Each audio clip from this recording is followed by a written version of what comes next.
mai nàng huế chợ tao ni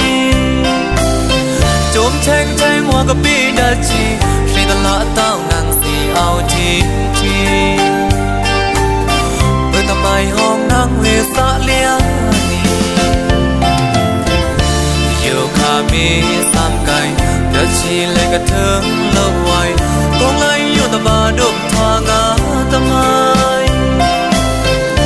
yêu ta song tao nam huế xia cha yêu ni áo lê lê tu lòng yêu cha chi ri chôm ta si lô đơn cả ra đồng thọ cả miền la lê thế na đã chi cả mũi ta để ta bơn đuông nàng huế si khang ba nàng si yêu thea men men khói ngàn si ma si khắp ý lên na lắm đi ta răng đai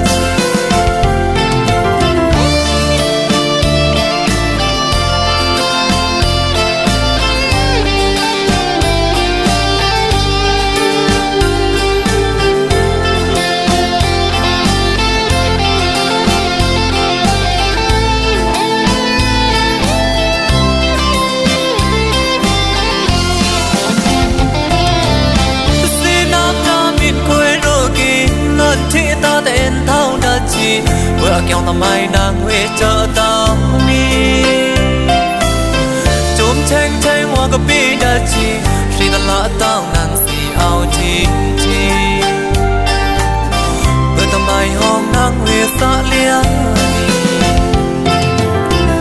ni yêu kha mi sam kai đã chi lên cả thương lâu hoài con lại yêu ta ba đục thoa ngã ta mai yêu ta song